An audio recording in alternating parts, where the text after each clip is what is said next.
नमस्कार, DG news में आप सभी का स्वागत है। मैं हूं ऋतु वर्मा। खबरों को विस्तार से देखते हैं उससे पहले नजर डालेंगे हेडलाइंस पर। प्रधानमंत्री नरेंद्र मोदी फ्रांस और अमेरिका के दौरे पर रवाना। पीएम ने यात्रा को भारत फ्रांस रणनीतिक साझेदारी के लिए बताया अहम। अमेरिका के साथ प्रौद्योगिकी, व्यापार, रक्षा और ऊर्जा क्षेत्र में भागीदारी पर दिया जोर।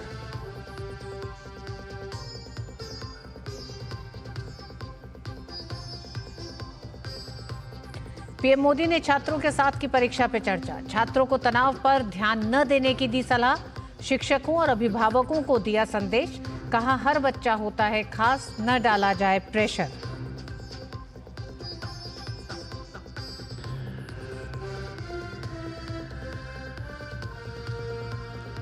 राष्ट्रपति द्रौपदी मुर्मू ने महाकुंभ में त्रिवेणी संगम में किया पवित्र स्नान। मां गंगा की पूजा और आरती की। देशवासियों की कुशलता की कामना। भाजपा ने कार्यकर्ताओं को कुंभ में व्यवस्था संभालने में प्रशासन की मदद के दिए निर्देश। Port City of Marseille। Bhajpa सांसद निशिकांत दुबे ने जॉर्ज सोरोस के संगठनों द्वारा देश में अराजकता फैलाने के लिए फंडिंग करने के मामले को लेकर संसद में उठाया प्रश्न। कांग्रेस और जॉर्ज सोरोस के संबंधों और फंडिंग की जांच की मांग की गई है। और आइए नजर डालते हैं, सबसे पहले खबरों की शुरुआत करेंगे प्रधानमंत्री नरेंद्र मोदी के फ्रांस और अमेरिका दौरे से।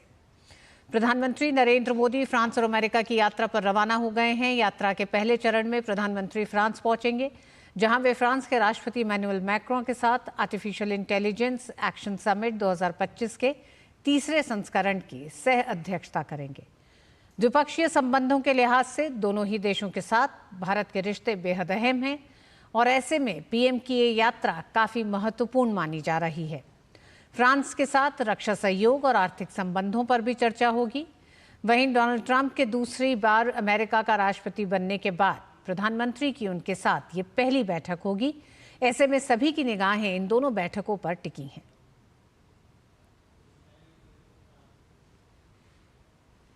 प्रधानमंत्री नरेंद्र मोदी ने फ्रांस और अमेरिका के दौरे पर रवाना होने से पहले एक बयान जारी किया। उन्होंने बताया कि राष्ट्रपति मैक्रों के निमंत्रण पर मैं 10 से 12 फरवरी तक फ्रांस की यात्रा पर रहूंगा। पेरिस में मैं एआई एक्शन समिट की सह अध्यक्षता करने के लिए उत्सुक हूं, जो विश्व नेताओं और वैश्विक तकनीकी सीईओ की एक सभा है, जहां हम समावेशी, सुरक्षित और भरोसेमंद तरीके से नवाचार और व्यापक सार्वजनिक भलाई के लिए एआई प्रौद्योगिकी के सहयोगात्मक दृष्टिकोण पर विचारों का आदान प्रदान करेंगे। ये यात्रा राष्ट्रपति मैक्रों के साथ भारत फ्रांस रणनीतिक साझेदारी के लिए 2047 क्षितिज रोडमैप पर प्रगति की समीक्षा करने का अवसर प्रदान करेगी। हम फ्रांस में पहले भारतीय वाणिज्य दूतावास का उद्घाटन करने के लिए ऐतिहासिक फ्रांसीसी शहर मार्सेले की भी यात्रा करेंगे और वैश्विक भलाई के लिए ऊर्जा का उपयोग करने के लिए अंतर्राष्ट्रीय थर्मान्यूक्लियर प्रायोगिक रिएक्टर परियोजना का भी दौरा करेंगे, जिसमें भारत फ्रांस सहित भागीदार देशों के संघ का सदस्य है। मैं मजार्ग युद्ध स्मारक में उन भारतीय सैनिकों को भी श्रद्धांजलि अर्पित करूंगा, जिन्होंने प्रथम और द्वितीय विश्व युद्ध के दौरान अपने प्राणों की आहुति दी थी। उन्होंने साथ ही लिखा, मैं राष्ट्रपति डोनाल्ड ट्रंप के निमंत्रण पर अमेरिका की 2 दिवसीय यात्रा पर जाऊंगा। मैं अपने मित्र राष्ट्रपति ट्रंप से मिलने के लिए उत्सुक हूं। हालांकि जनवरी में उनकी ऐतिहासिक चुनावी जीत और उद्घाटन के बाद यह हमारी पहली बैठक होगी। मुझे भारत और अमेरिका के बीच एक व्यापक वैश्विक रणनीतिक साझेदारी के निर्माण में उनके पहले कार्यकाल में एक साथ काम करने की बहुत अच्छी याद है।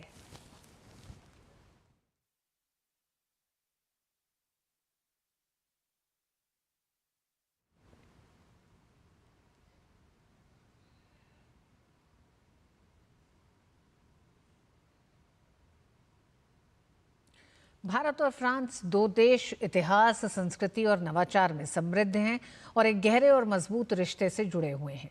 ये रिश्ता पिछले कुछ वर्षों में और अधिक सशक्त हुआ है। रणनीतिक रक्षा सहयोग से लेकर सांस्कृतिक आदान प्रदान तक ये साझेदारी आपसी सम्मान और साझा वैश्विक दृष्टि पर आधारित है। देखिए डीडी न्यूज के संवाददाता तपस भट्टाचार्य की ये रिपोर्ट।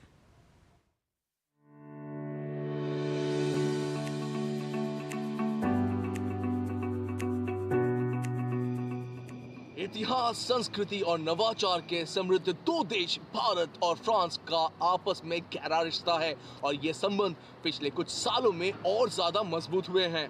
रणनीतिक रक्षा सहयोग से लेकर सांस्कृतिक संबंध तक ये साझेदारी आपसी सम्मान और साझा वैश्विक आकांक्षाओं पर बनी हुई है। रक्षा एवं सामरिक भागीदारी भारत फ्रांस के संबंधों में सबसे मजबूत स्तंभों में से एक है रक्षा सहयोग। फ्रांस भारत को उन्नत सैन्य प्रौद्योगिकी का प्रमुख आपूर्तिकर्ता रहा है। राफेल लड़ाकू विमान कहिए, स्कॉर्पियन पनडुब्बियां या फिर हिंद महासागर में वरुण संयुक्त सैन्य अभ्यास दोनों देशों की सुरक्षा और समुद्री सहयोग के प्रति उनकी प्रतिबद्धता को दर्शाता है। दोनों देश पायरेसी और क्षेत्रीय संघर्ष जैसी चुनौतियों का मुकाबला करते हुए एक स्वतंत्र, खुले और स्थिर हिंद प्रशांत क्षेत्र के पक्षधर है। स्पेस एवं टेक्नोलॉजी भारत और फ्रांस स्पेस एक्सप्लोरेशन में भी अग्रणी देश रहे हैं। भारतीय अंतरिक्ष अनुसंधान संगठन यानी इसरो और फ्रांसीसी अंतरिक्ष एजेंसी जलवायु निगरानी, उपग्रहों के प्रक्षेपण और डीप स्पेस मिशन पर आपस में सहयोग करते रहे हैं। ये साझेदारी दोनों देशों को जलवायु परिवर्तन से निपटने और वैज्ञानिक अनुसंधानों को आगे बढ़ाने में भी मदद करता रहा है। ऊर्जा और जलवायु परिवर्तन अंतर्राष्ट्रीय सौर गठबंधन के सह संस्थापक के रूप में भारत और फ्रांस नवीकरणीय ऊर्जा के लिए प्रतिबद्ध है।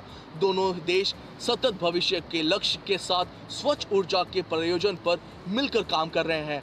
परमाणु ऊर्जा में दोनों देशों के संयुक्त प्रयास से कार्बन उत्सर्जन को कम करने में भी उन्होंने बहुत ही महत्वपूर्ण भूमिका की है। शिक्षा और संस्कृति साहित्य से लेकर सिनेमा तक भारत और फ्रांस के बीच जीवंत सांस्कृतिक आदान प्रदान होता रहा है। हजारों भारतीय छात्र विश्वविद्यालयों के बीच छात्रवृत्ति और साझेदारी के कारण फ्रांस में पढ़ते हैं। भारत में फ्रांस के फैशन, भोजन और भाषा की लोकप्रियता लगातार बढ़ती जा रही है, जबकि फ्रांस में भारतीय संगीत, योगा और त्योहार प्रचलित होते जा रहे हैं। स्वतंत्र, लोकतंत्र और नवाचार के साझा मूल्यों के साथ भारत और फ्रांस अपने संबंधों को और मजबूत कर रहा है। प्रधानमंत्री मोदी की यात्रा के साथ दोनों देशों के बीच संबंध वैश्विक कूटनीति, सुरक्षा और सांस्कृतिक आदान प्रदान में नई ऊंचाइयां छूने के लिए तैयार है। कैमरा पर्सन राकेश के साथ मैं तापस भट्टाचार्य, दूरदर्शन समाचार, पेरिस। और परीक्षा पे चर्चा कार्यक्रम के 8वें संस्करण में प्रधानमंत्री नरेंद्र मोदी ने एक बार फिर परीक्षा में शामिल हो रहे देश भर के बच्चों के साथ संवाद किया। इस बार कार्यक्रम का आयोजन राजधानी दिल्ली के सुंदर नर्सरी में किया गया। यहाँ प्रधानमंत्री ने देश के अलग अलग राज्यों से आए 36 बच्चों के साथ संवाद किया।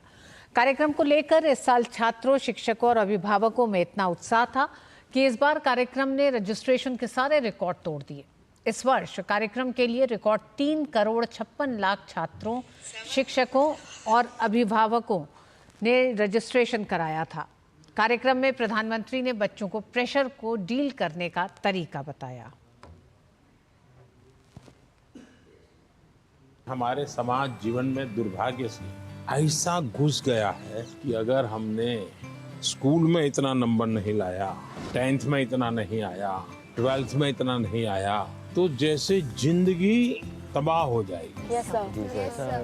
और इसलिए पूरे घर में तनाव हो जाए। तो रात माँ बाप को तो समझा नहीं सकते। अब तो एग्जाम के 2 महीने बचे होंगे, अब उनको कहो माँ अभी भाषण मत दो, ऐसा तो नहीं कर सकते। आपने अपने आप को तैयार करना है। इसका मतलब आप पर प्रेशर है। बैट्समैन उस प्रेशर की परवाह नहीं करता। Yes, sir. उसका पूरा ध्यान उस बॉल पे होता है। अगर आप भी इस प्रेशर को मन में न लेते हुए अपना ध्यान, आज मैंने इतना पढ़ना तय किया, ये अगर कर लेते हैं तो आप आराम से उस प्रेशर में से भी अपने आप को दिखा सकते। पीएम ने छात्रों को लीडरशिप स्किल डेवलप करने का भी गुरु मंत्र दिया। उन्होंने कहा कि अच्छा लीडर बनने के लिए टीम वर्क के साथ विश्वास जीतना भी आना चाहिए। लीडरशिप थोपी नहीं जाती। आपके अगल बगल के लोग आपके स्वीकार कर रहे हैं, आप उनको ज्ञान झाड़ दोगे तो कोई स्वीकार नहीं करेगा, आपके व्यवहार को वो स्वीकारता है। आप स्वच्छता के लिए भाषण झाड़ दिया और खुद गंदा कर रहे हो तो फिर वो आप लीडर नहीं बन सकते। लीडर बनने के लिए टीम वर्क सीखना बहुत जरूरी है।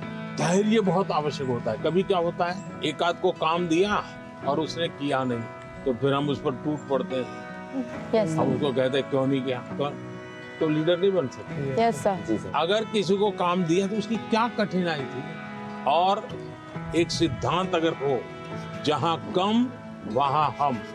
Yes sir.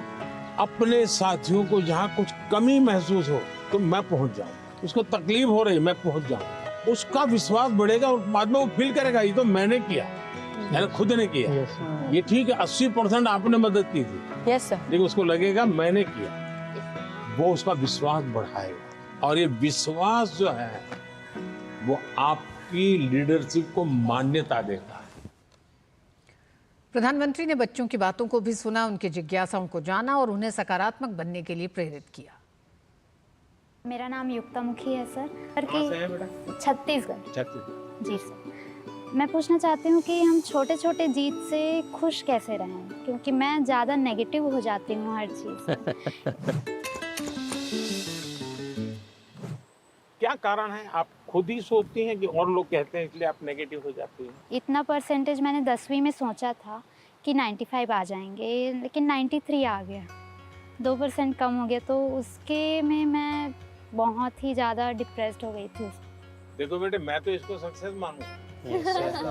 टारगेट ऐसा होना है जो पहुंच में हो लेकिन पकड़ में ना हो। तो पहले तो मैं आपको बधाई देता हूं कि आपने अपनी ताकत से 2 पॉइंट ज्यादा टारगेट रखा, वो बुरा नहीं है। और आपने 90, और आप देख लीजिए अगली बार अगर आप 97 टारगेट रखोगी, आप 95 ले आओगी। आपका गर्व इस बात का है कि आपने 95 का टारगेट रखा था और आपने 97 का नहीं रखा, 99 का नहीं रखा, 100 का नहीं रखा, 95 रखा, तो आपको अपने विषय में भरोसा था। एक ही चीज को आप अलग तरीके से देख सकते। प्रधानमंत्री ने बच्चों को बताया कि जिंदगी में परीक्षा ही सब कुछ नहीं है, परीक्षा से परे हमें अपने अंदर सीखने की आदत विकसित करनी चाहिए। आखिरकार हम पढ़ाई क्यों करते हैं? आगे के क्लास में जाने के लिए। हाँ सर। हम हर स्तर पर अपने सर्वांगीण विकास के लिए पढ़ाई करते हैं। जब आप शिशु मंदिर में थे उस समय आपको बताया गया, आपको उस समय लगा होगा कि ये क्या मेहनत करवा रहे हैं, क्या पढ़ाते हैं, मुझे माली तो बनना नहीं है, मुझे फूल की क्यों बात बताते हैं। और इसलिए मैं हमेशा परीक्षा पर चर्चा करने वालों से, उनको भी, उनके परिवार को भी कहता हूँ, उनके टीचर्स को भी कहता हूँ कि बच्चों को आप दीवारों में बंद करके एक प्रकार से किताबों में का ही जेल खाना बना दें तो बच्चे कभी भी ग्रो नहीं कर सकते। उनको खुला आसमान चाहिए, उनकी पसंद की कुछ चीजें चाहिए। अगर वो अपनी पसंद की चीजें अच्छे से करता है तो पढ़ाई भी अच्छे से कर लेगा। परीक्षा ही सब कुछ है जिंदगी में, इस प्रकार के भाव से नहीं जीना चाहिए। तो स्टूडेंट्स को एग्जाम से डील करने में प्रधानमंत्री ने दिया बच्चों को मंत्र। महामहिम राष्ट्रपति द्रौपदी मुर्मू ने प्रयागराज में त्रिवेणी के पवित्र संगम में आस्था की डुबकी लगाई। स्नान से पहले राष्ट्रपति ने मां गंगा को पुष्प अर्पित किए। इस मौके पर राष्ट्रपति ने सूर्य को अर्घ्य दिया और सभी लोगों के लिए सुख समृद्धि की कामना की। राष्ट्रपति के दौरे को देखते हुए प्रयागराज में सुरक्षा व्यवस्था पुख्ता की गई है। राष्ट्रपति का महाकुंभ दौरा प्रयागराज के लिए ऐतिहासिक क्षण रहा। उनकी उपस्थिति से महाकुंभ के धार्मिक, सांस्कृतिक और आध्यात्मिक महत्व को एक नई ऊंचाई मिली है। वहीं महाकुंभ में स्नान करने वालों की संख्या दिन प्रतिदिन नए रिकॉर्ड बना रही है। महाकुंभ में अब तक करीब 44 करोड़ लोगों ने स्नान कर लिया है। राष्ट्रपति द्रौपदी मुर्मू ने त्रिवेणी संगम पर मां गंगा की आरती की। इस मौके पर उत्तर प्रदेश की राज्यपाल आनंदीबेन पटेल और मुख्यमंत्री योगी आदित्यनाथ समेत कई विशिष्ट लोग उपस्थित थे।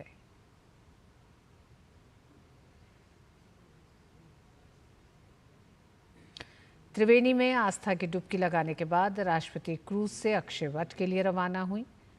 इस दौरान उन्होंने गंगा में प्रवासी पक्षियों को दाना खिलाया।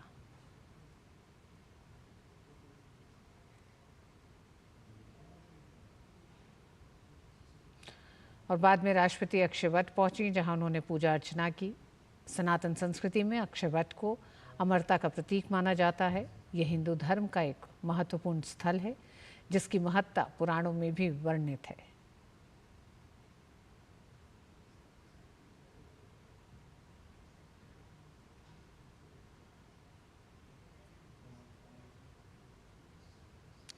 राष्ट्रपति द्रौपदी मुर्मू ने प्रयागराज में प्रसिद्ध लेटे हनुमान मंदिर पहुंची, जहां उन्होंने पूजा अर्चना की।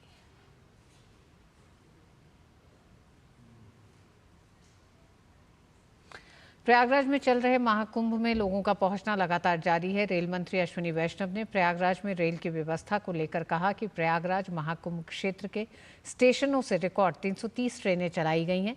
महाकुंभ मेला के सभी रेलवे स्टेशन सुचारू रूप से चल रहे हैं।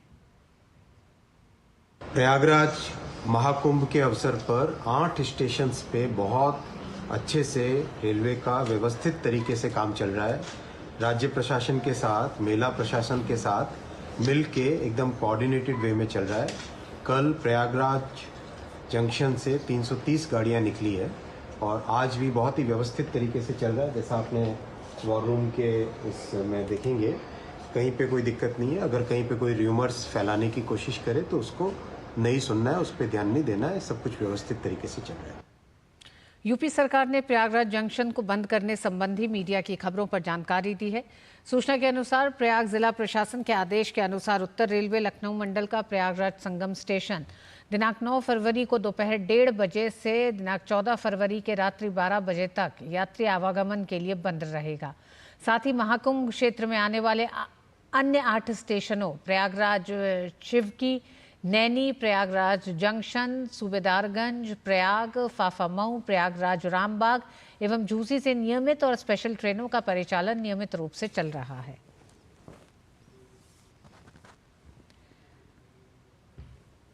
एशिया के सबसे बड़े एयर शो में से एक एरो इंडिया 2025 की आज से शुरुआत हो गई। ये शो बेंगलुरु के यहानका एयरफोर्स स्टेशन पर आज से 14 फरवरी तक चलेगा। इसमें कई आधुनिक फाइटर जेट और ड्रोन तकनीक देखने को मिलेगी। रक्षा मंत्री Rajnath Singh arrow India show के कार्यक्रम में शामिल हुए और कार्यक्रम को संबोधित किया। उन्होंने कहा कि भारत लगातार अपनी सैन्य क्षमताओं में बढ़ोतरी कर रहा है।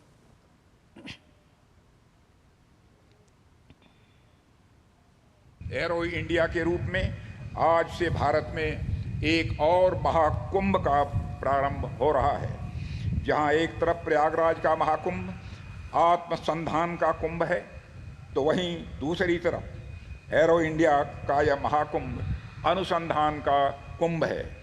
जहां एक तरफ प्रयागराज का महाकुंभ आंतरिक मजबूती पर ध्यान दे रहा है, तो वहीं दूसरी तरफ एरो इंडिया का यह महाकुंभ हमारी बाहरी मजबूती पर ध्यान दे रहा है। जहां एक तरफ प्रयागराज का महाकुंभ भारत की संस्कृति को दर्शा रहा है, तो वहीं दूसरी तरफ एरो इंडिया का यह महाकुंभ भारत की शक्ति को दर्शा रहा है। एक तरफ जहां परंपरा और अध्यात्म का महाकुंभ चल रहा है, तो वहीं दूसरी तरफ पराक्रम और आयुध का महाकुंभ चल रहा है। संसद के बजट सत्र के पहले भाग का आज 7वां दिन है। संसद के दोनों सदनों में प्रश्नकाल और शून्यकाल सुचारू रूप से चला। प्रश्नकाल के दौरान सांसदों ने विभिन्न मंत्रालयों से जुड़े अहम प्रश्न पूछे। लोकसभा में शून्यकाल में सांसदों ने जनहित से जुड़े मुद्दे उठाए। लोकसभा और राज्यसभा की कार्रवाई 2 बजे तक के लिए स्थगित कर दी गई थी। इसके साथ ही संसद के दोनों ही सदनों में बजट 2025-26 पर चर्चा शुरू हो गई है। लोकसभा में ये चर्चा पिछले सप्ताह ही शुरू हो गई थी। राज्यसभा में चर्चा आज से प्रारंभ है। आज आम बजट पर वित्त मंत्री निर्मला सीतारमण लोकसभा में कल चर्चा का जवाब देंगी। इसके साथ ही राज्यसभा में नागर विमानन मंत्री किंजरापू राममोहन नायडू वायुयान वस्तुओं में हित संरक्षण विधेयक 2025 पेश करेंगे। ये विधेयक हवाई अड्डे से एक तय दूरी के भीतर आने वाली इमारतों, संरचनाओं या पेड़ों को हटाने या उसमें बदलाव करने का निर्देश जारी कर सकती हैं। विधेयक में इस प्रक्रिया के दौरान प्रभावित होने वाले लोगों को मुआवजे दिए जाने का भी प्रावधान है। क्षतिपूर्ति की रकम परस्पर समझौते से तय की जाएगी। अगर समझौता नहीं हो पाता है तो सरकार किसी आर्बिट्रेटर की नियुक्ति कर सकती है। लोकसभा में शून्यकाल के दौरान कांग्रेस के साथ जॉर्ज सोरोस के संबंधों को लेकर भाजपा सांसद निशिकांत दुबे ने कहा कि अरबपति जॉर्ज सोरोस के संगठनों ने भारत में अराजकता फैलाने के लिए फंडिंग की है। उन्होंने कांग्रेस और जॉर्ज सोरोस के संबंधों और फंडिंग की जांच की मांग भी की। कि यूएसएड ने open society foundation George Soros को 5,000 करोड़ रुपया भारत को टुकड़े करने के लिए दिया या नहीं दिया।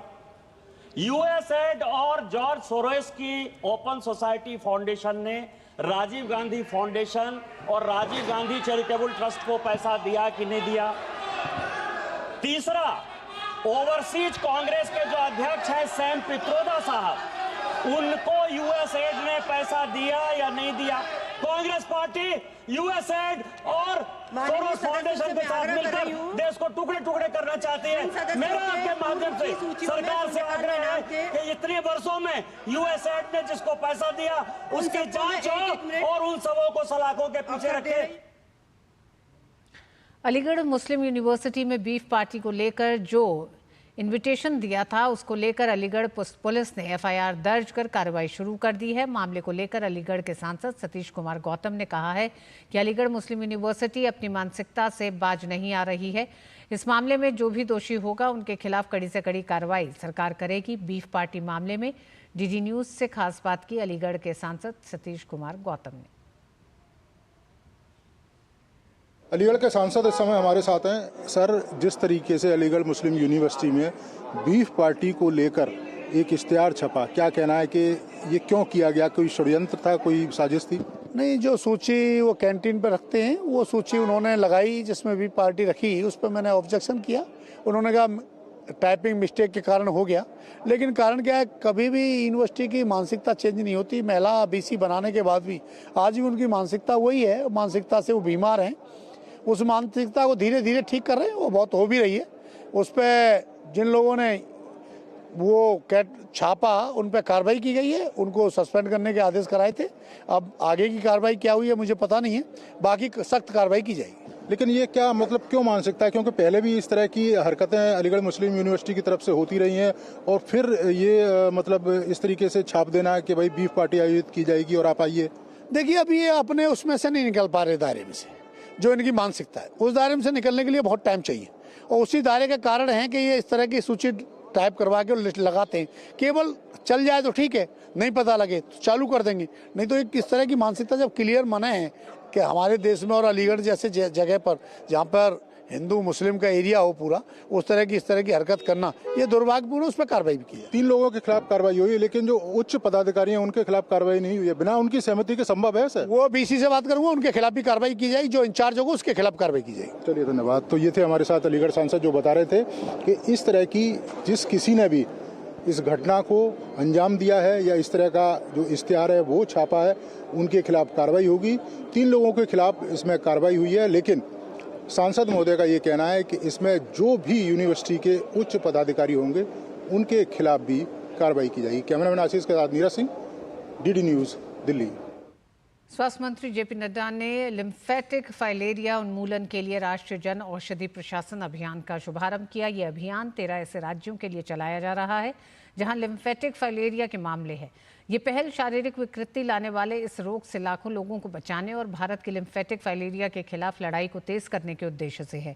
इस अभियान के तहत 10 फरवरी से 111 एंडेमिक जिलों में 17 करोड़ 50 लाख लोगों को मुफ्त दवाइयां उपलब्ध कराई जाएंगी। स्वास्थ्य मंत्री ने 2030 के एसडीजी लक्ष्य से पहले लिम्फेटिक फाइलेरिया के उन्मूलन के लिए 5 आयामी रणनीति के कार्यान्वयन की अपील की। भारत ने 2027 तक लिम्फेटिक फाइलेरिया के उन्मूलन का लक्ष्य रखा है।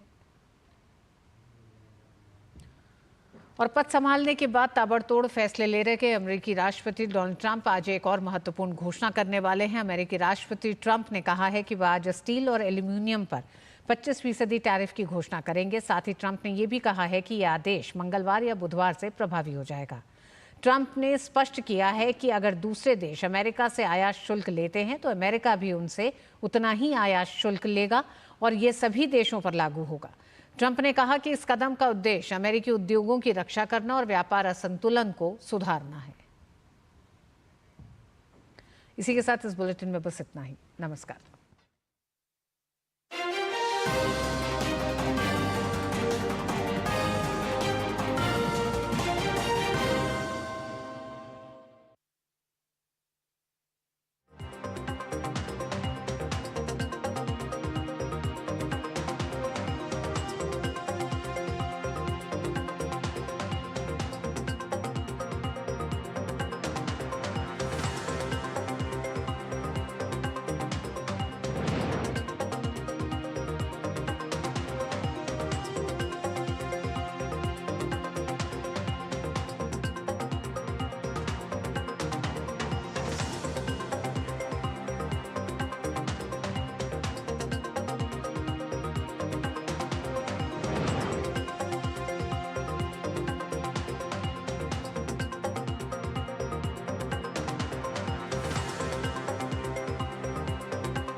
नमस्कार, डीडी न्यूज पर आप